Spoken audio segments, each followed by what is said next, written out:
एक अंधकार है और एक प्रकाश है। तो यदि हमें गति में लाना ही है, अगर हमें चलना ही है, तो हम शुभ दिशा की ओर चलें। शुभ क्या है? परमात्मा है। शुभ क्या है? परम पुरुष है। शुभ क्या है? ईश्वर है, जो संपूर्ण सृष्टि को नियंत्रण कर रहा है। जो नियंत्रक है, जो कंट्रोलर है, उसको हम ईश्वर कहते हैं। इसीलिए इस मानसिक जड़ता से मनुष्य को निकलना, आगे चलना, यह उसका स्वाभाविक धर्म है। इसलिए हम सबों को अपने अपने धर्म को पालन करना चाहिए। धर्म जो है वो आचरणीय है, वो बोलने की चीज़ नहीं है, वो आचरण किया जाता है, उसको अपने जीवन में उतारा जाता है। जो उसको अपने में जीवन में उतारते हुए और पालन करते हुए जो चल रहा है, यही मनुष्य की स्वाभाविक गति है और इसी का नाम धर्म है। इसलिए हम सब लोग साधक हैं, साधना कर रहे हैं। आप सभी लोगों को मानसिक जड़ता से दूर होने के लिए, उससे विलुप्त होने के लिए हमें इष्ट मंत्र मिला हुआ है, गुरु ने हमें सिखाई है, और उस गुरु मंत्र के माध्यम से हम अपने मानसिक जड़ता को दूर कर देंगे। इसलिए जब भी आपको मौका लगता है, ऐसा आप कभी बैठे हैं, निरर्थक बैठे हैं, या अन्य किसी प्रकार का चिंतन आ रहा हो जिससे मन दूषित हो रहा हो, आप उससे पहले आप अपने गुरु मंत्र का, इष्ट मंत्र का जाप कीजिए। हो सकता है काफी दिनों से हम कर रहे हैं, क्योंकि कुछ लोगों का ऐसा हमें कभी सुनने में आया कि भाई मैं 30 साल से हूँ, 40 साल से हूँ, मुझे मिला क्या? तो ऐसा है कि मिलना, जो मिल रहा है शायद आपको दिखाई नहीं दे रहा है। देखिए, बात ऐसा है, जैसे आप सभी लोग जानते हैं कि अगर एक गिलास पानी हमने किसी को पिलाया, ये पुण्य का काम है। मिला क्या? दिखाई दे रहा है क्या? लेकिन यह मन में हमें पता हुआ कि हमें पुण्य मिला।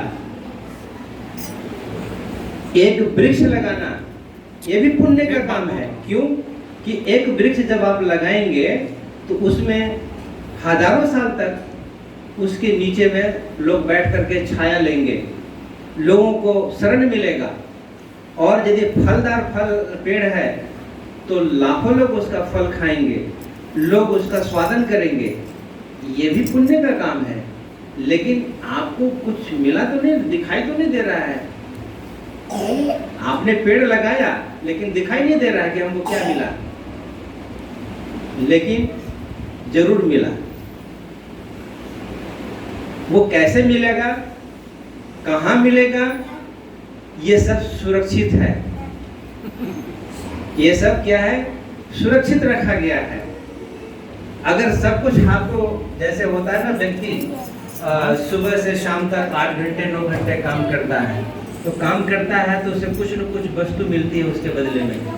500 रुपया है, जो भी है, 1000 रुपया है, उसकी योग्यता के हिसाब से। किसान काम करता है 3 महीने 4 महीने में जो भी उसको एक दाना मिलता है। लेकिन कुछ ऐसे कर्म हैं जिसका कि कुछ वस्तु दिखाई नहीं देता कि हमें क्या मिला।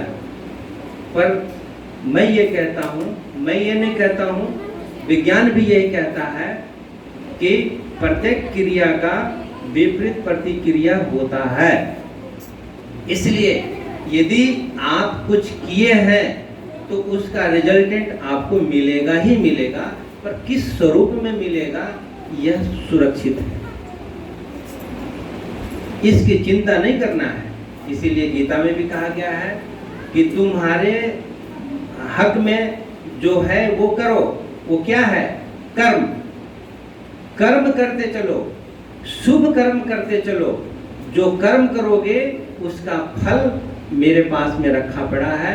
जब तुम्हें ऐसे विकट स्थिति में जब पहुंचोगे, जब ऐसी तुम्हारी ऐसी कोई आवश्यकता होगी कि नहीं, हाँ ये तुमको चाहिए ही चाहिए, मैं तुम्हारे आवश्यकता अनुसार मैं उसको प्रदान कर दूंगा, दे दूंगा, क्योंकि ये तुम्हारी चीज है।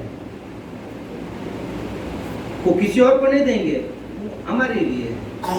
इसीलिए मन में किसी भी प्रकार का भ्रम मत रखिए, मन में किसी प्रकार का संकोच मत रखिए, क्योंकि वह परमात्मा है, वह परम पुरुष है, वो मुझसे अधिक जानता है कि मुझे क्या चाहिए, मुझे क्या पाना है, मुझे मेरे लिए क्या आवश्यक है।